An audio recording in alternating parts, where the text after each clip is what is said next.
What's up, guys? It's Q&A time for the week. It is August 28th today, 2017. I did manage to keep this thread to about, I don't know, 8-ish questions, maybe 9. I know last week I said that, but it didn't end up being that. It ended up being more like 12 or 13 questions. So we'll get right to it today. Once again, a good mixture of questions. So here we go. How are you maintaining a work-life balance with all that you have going on? Clients, your own fitness goals, family, being a gym owner, etc. Okay, so yeah, I have a lot going on. I own the gym, as he said. I'm there a lot, at least. I'm there at least 40 plus hours a week. And then, of course, my coaching business, which I do, you know, a lot of the coaching from there. I also do stuff at home. I noticed I can get a lot done there, but I'm also more productive at home, just because it's quieter and, you know, I can kind of get in the zone a little bit more. But, you know, that, and then obviously I'm married and I have, I'm really serious about, you know, my own bodybuilding and stuff. So, of course, I have those goals and food prep and what have you. I mean, I don't know how many hours a week I work. In all reality, it's probably 80. I don't know, something like that. I mean, most days are really pretty much 5 a.m. get up, start working. You know, maybe I have to go to the gym that day, and then work till 9 that night. That's pretty much a normal day. Weekends, I mean, still pretty much, you know, there's always work on weekend days. There's never a day off entirely. You know, there might be weekend days where there's a little bit less. But in all, I mean, there's definitely sacrifices. There are absolutely sacrifices, and I think there are for, you know, anyone that wants to achieve anything or tackle a lot of things at once. I mean, there's going to be sacrifices. You hear the word balance. And I always talk about how balance is kind of, the definition of balance kind of depends on that person. I wouldn't say I'm balanced by any means, but I have found a manageable balance within the realm of what I'm doing. You know, I'm on the edge most of the time, not like, you know, freaking out on the edge, but on the edge just of pretty much have to be on it all the time. Everything is about, you know, time management. There's not really any leisure. I mean, we have a pretty set schedule we stick to, and things, you know, like my wife and I, things that we do together, like every night or every day, we try to watch 1 to 2 shows on Netflix. You know, it's normally a short series. Depending on how much time it is, we'll watch a shorter one or a longer one with a couple different series we like. And that's, you know, that's something we get to do together every day. And for us, we really don't get to, you know, really don't get to do anything else with each other on a normal daily basis. We just don't have time. So, you know, but we try to talk to each other throughout the day. You know, when she gets off work, she calls me and we use this little video messenger and just goofy stuff. I mean, stuff, you have to stay connected. You have to put, you know, there's effort required because, yeah, we don't get to do stuff together that much. And we just don't really have, you know, much option trying to get the gym going. And she works there. Some nights she'll go there and work, you know, right after she gets off her full-time job and go there and work and train while she's there and so on and so forth. And on the weekends, you know, we normally have about 3 to 4, maybe 5 hours together where we can do something. Normally have dinner or, you know, depending on what my plan's like, you know, it's a refeed or whatever. We can normally make it like a date night, though. You know, maybe depending on where we are, maybe go to the mall afterwards, walk around, or you know, do something else. Try to relax that night for an hour, you know, before we go to bed. Maybe on Sunday, I usually have to work most, you know, good amount of the day, but also, you know, try to watch a movie that day and stuff. I mean, there's sacrifices. We don't get to see each other nearly as much as I would like, but you know, we have a mutual agreement, and you know, we do what we do, and we get along. You know, we get along a lot better than a lot of people that see each other all the time, and you know, we make it work. So that's, and as far as like me, you know, I'm just kind of a glutton for punishment. I mean, I'm always doing something. I don't know at this point if I would know how to not do anything or how to really have free time. I'm not really sure how that works. So don't really, I don't know. I'm used to what I'm doing. I won't babble on about all that stuff though. So this next question, your take on post-workout nutrition. What and how soon after training?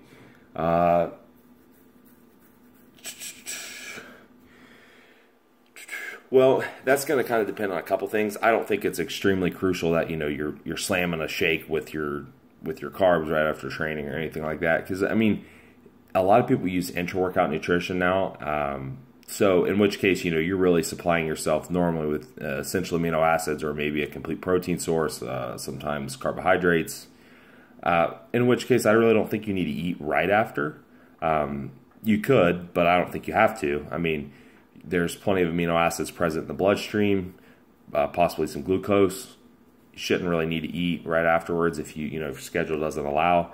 But if you're not eating, you know, you're not having intra-workout nutrition of any kind, then yeah, you might want to eat a little bit sooner after your training session, you know, within an hour or so. And it doesn't have to be necessarily anything fancy. A whole food meal is perfectly fine. Been doing it like that for years. Have people do it like that all the time. You can, like I said, you can get more, can definitely get more technical with the intra-workout nutrition and pre-workout nutrition and things like that. But I don't think it's not the make or break by any means. You can definitely eat a whole food meal afterwards. There's nothing wrong with that. Like I said, especially if you're having something during your workout, it's the overlap in digestion is going to be, even from pre-workout meal.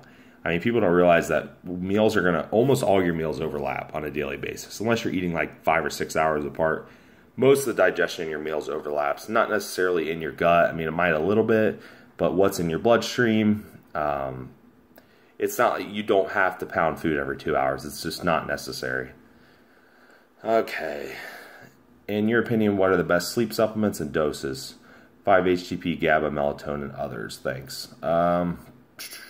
Okay. So with sleep supplements, I see a lot of people, they'll ask, what is the best sleep supplement? And then, you know, they post a thread or whatever, and everyone will throw out, take this or take this or take this. Well, the problem is all of these supplements do different things. So melatonin, for example, that's a really popular one, but melatonin isn't going to do the same thing as, you know, as 5-HTP. It's not going to do the same thing as something like Phenibut or theanine or GABA or anything like that. You know, all these things are different. So I'll go over just a couple of the real basic ones. I wrote an article on sleep, and if anyone wants that, just comment in the thread, and I can you know, link them up to it. It was pretty thorough. I talk about all kinds of stuff related to sleep and naps and supplements and all that stuff. It was for Elite FTS. It was like this spring, I think. So just let me know. But as far as like the real basic ones, melatonin's obviously really popular one. Your body will produce melatonin on its own. And this is a big reason that I don't like, you know, a lot of people to be around a lot of bright lights at night and exposed to certain spectrums of light. That's why you have those blue light filtering glasses and things like that I've talked about.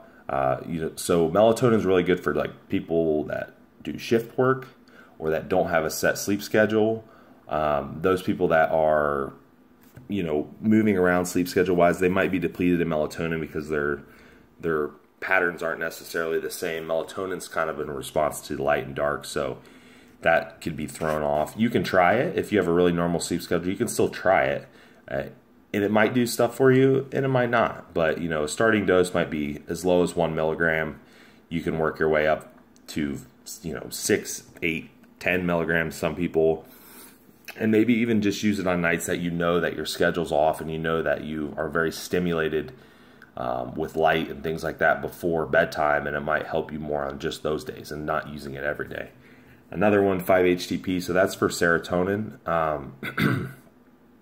There's some conversion steps in there with tryptophan and things like that, but you're basically ending up with a serotonin boost at the end of the day. That's going to help with relaxation. It's going to help definitely put you to sleep, get you calm. That's why a lot of like SSRIs, antidepressants, things like that will make you sleepy because of the large increase in serotonin. I think that's a really good one. See, I really like 5-HTP, especially when people are on low-carb diets and deep in a fat loss phase, just because serotonin tends to be depleted along with some other neurotransmitters, and you really don't have the carbs there to boost the serotonin either. So that's a nice addition, and that will help with sleep for those people typically. And that's normally the times that I'll use it. So, you know, just in low carb, like really low carb phases, or if I need to calm down one night and it's a night that I'm not having carbs, and I would maybe have it that night. Starting dose for sleep purposes, probably going to be at least 200 milligrams, could be 300, maybe a little bit higher. Most people don't need to go much over 300 to 400. Although you could go 500, but that might be just a tad much for people. It might make your stomach a little upset and feel, a little crappy with that. So I'd stick to probably the 200 to 300. Okay, mention GABA. Actually, I prefer theanine just because GABA doesn't cross the blood-brain barrier very well. So with theanine, you're looking at a GABA increase. I mean, it's going to increase GABA one way or the other. It just does a little bit better job of it just because of that blood-brain barrier. So with theanine, biggest thing is you need to take it on an empty stomach. It's going to help with calming, just a calming effect. It's not super sedative, but if you take a large enough dose, it could definitely be sedative. It's going to be, anxiety, things like that. People that have a hard time shutting their brain off, that's a good one. Though, again, I wouldn't take it every night, not if you don't have to. So, biggest thing with that, so if you eat right before you go to bed, then maybe take it 30 minutes before that last meal. Or if you don't eat before bed, then, don't worry about it. Just take it before bed. Take the theanine before bed. I'd probably start around 200 milligrams. That's going to be a pretty decent starting dose. You could go to 300 for sure. I've even done 400 before, but I normally find I feel 200. Pretty much every time I feel 200. So I don't really see a reason to go much higher than 2 to 3. And even have people that use it during the day on occasion for just anxiety, the calming effect, that even just use 100. And you can even buy it in 50 milligram doses, so easy to adjust. And I'll stick with those. Those are probably the main ones, so I'll just leave it at that. And if you want more, just ask about the article. Do you have a somewhat general protocol when it comes to peak week, water sodium manipulation? How do you go about determine what's the best for each client? I don't have a general protocol, no, but I mean the biggest thing I would say is if you haven't peaked before, or if you haven't peaked a certain person before, if that's what you're doing, if you're peaking someone, then do a test run. It doesn't have to be a full test run. It doesn't have to be like you're doing the full water and sodium and everything. But if you have a general idea, they're refeeding and on a regular basis, and you have a general idea of what they're taking in, you should, then have them do a test run where you're a little more aggressive with it. And you can normally see, hey, do they spill? How do they look? They look pretty good. Maybe that's it. Maybe that's all you need. Maybe that amount of food is perfect, and all you might want to do is the night before the show, just is maybe just cut water off at night if they're someone that's a little watery. If you even have to do that, it's really hard for me to answer that. I would say I don't have any general protocol at all. Actually, I can refer you to one of the Beast Fitness Radio episodes where we talk about the different methods and different things that you could do. I would go look at that. You can get on iTunes or Libsyn or any of that stuff. And the person asking, I know you know how to get there, so you can check there. Sorry, I wish I could give you more on that, but it's kind of hard. Muscle growth after 35 years old. Does it change? If so, in what degree? It could change, yeah. I mean, hormonally, your environment's going to be a little bit different as you age. Mentioned 35, which isn't really old. I mean, there's a lot of guys that still do really well in their 30s. I mean, that's prime for a lot of guys. As far as they might not be growing a lot, but I mean they can still grow pretty well. But let's assume, you know, if it's someone that is not using any kind of enhancement, then, you know, hormonally they might be at a disadvantage just because their hormones might be starting to decline. They probably want to get blood work done and get their testosterone levels checked and their thyroid and things along those lines, along with their general blood work. But that's person dependent. Maybe it would be different, maybe not. The only thing I would say too, as you get older and your body has more wear and tear on it, if you are an enhanced athlete, then, you know, pushing it more and more at that age, the older you get, is probably not the best idea. You know, you're putting yourself at more risks, and that's just not, you know, intelligent. But yeah, I mean, in general, you're not going to probably grow quite as well. Just the environment's not as good. Your insulin sensitivity might not be as good. Like I said, the hormonal environment might not be as good. And, you know, your joints might not be quite as good, so you can't quite train the same way. I mean, yeah, it's a lot of things might not be as good, but that's going to be really person dependent. Obviously, like if you're much older, if you're, you know, 50, 60, things like that, I mean, obviously it's a different story, but 35, it's just going to depend. All right. L-carnitine pre-post workout. How much? Heard that it's not needed to cycle things in advance. And this is oral L-carnitine. I'm not really a fan. There's not really much efficacy in oral L-carnitine. It just doesn't, I just wouldn't expect much from it. I mean, carnitine in general has some literature behind it and some support behind it for people that have deficiencies. But as a normal person, I wouldn't expect a whole lot. I noticed that some people will get a little bit of effect from certain types of L-carnitine, more of a cognitive effect. Now, if you're looking for like a fat loss effect, I don't know. I don't think you're going to get much out of it, to be honest. Injectable is a little bit better from a bioavailability standpoint if you want to use the injectable.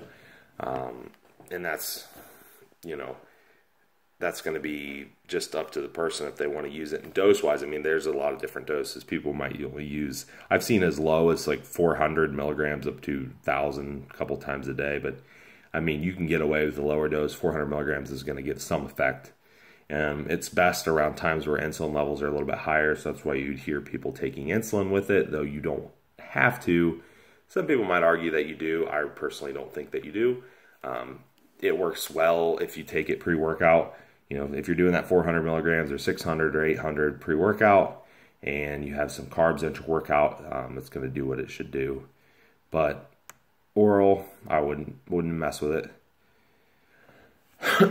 All right. I always hear to get a lot of antioxidants on DNP. Would NAC be good due to the glutathione conversion? Can't talk today, obviously. Yeah, that would be a good one. There's some different functions of that. Obviously, glutathione itself is kind of a master antioxidant. It has a lot of functions. It's a biggie when it comes to antioxidants. And so the antioxidants here in general they can help scavenge some of the free radicals that are going to get released from the DNP, but there's also a small risk of cataracts with DNP, just eye issues. It's extremely low. It's like less than 1%, I think. But you know, that's also going to help with that. Now, with that said, if you're using NAC, that's fine to use NAC. And you can use other antioxidants too. Just the basic ones, you know, NAC, vitamin C, maybe some vitamin E, like some mixed tocopherols, and things like, you know, alpha-lipoic acid, things like that. If you're using those things, if you want to use a few antioxidants, use a regular dose. You don't want to mega dose them. That's not necessary. What are your thoughts on Alzheimer's being induced by chronically high blood glucose? Do you think that insulin therapy is an effective preventative treatment? This is a good question. Yeah, I would say that insulin therapy would be, considering that blood glucose, chronically high levels of blood glucose, does seem to be a big issue in causing Alzheimer's disease. if you talk to a doctor about it, you're going to get mixed. You're going to get some mixed answers, just because I don't know that it's a accepted medically necessarily that, oh yes, this is the reason it happens, and this is how, you know, we can prevent it with insulin therapy and what have you, or not be, you know, pre-diabetic or diabetic.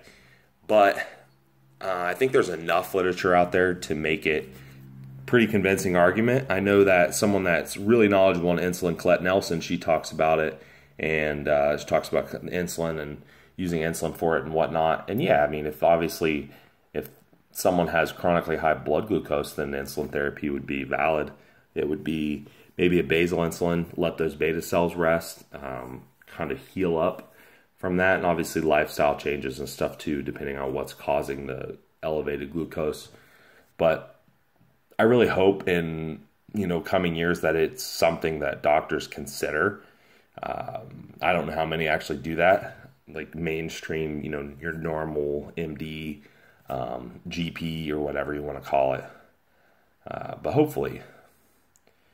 And one more, I'll cover this, even though it was past my limit. What's your thoughts on using moderate high dose of DMP once a day, every 7 to 10 days during a mass bulking phase to reset insulin sensitivity, and pushing carbs 700 to 800 a day for 10 days, then going keto for 1 day with the DMP? I think you're just running in circles. Yeah, you can carb cycle, that's fine. But 1 day isn't, I mean, 1 day is not going to do a whole lot. The half-life's really long. It's going to take a little bit to build up. I mean, it's still going to be there. But, I mean, the half-life, depending on the form, could be up to 36 hours or so. And honestly, it's not going to reset insulin sensitivity enough for most people to be able to run 700 to 800 carbs a day for 10 days. You're still going to lose it. Yeah, so tradition, I don't see it necessary at all, to be honest. I think it just, you know, do your carb cycling. If you want to carb cycle and you're someone that's worried about insulin sensitivity, then just lower carbs or get rid of go no carbs on rest days, and you'll maintain it just fine. You can use other things like glucose disposal agents and metformin. You can even use the metformin on a regular basis, things like insulin therapy. All that stuff is fine to use. I still think it obviously would depend on the person, but 700 to 800 carbs is probably going to be a pretty big ass surplus for a lot of people, and it's just not going to work. So it's not going to be magic in 1 day to help. So I probably would just say no, and it's not really worth blasting a gram of it in 1 day and then feeling like shit for, you know, 2 days afterwards just because it's lingering around so long. So I wouldn't. That's just me, but I wouldn't. So, all right, guys, that's it. Did good today, under 30 minutes. So thank you for questions, and we will do it again next week.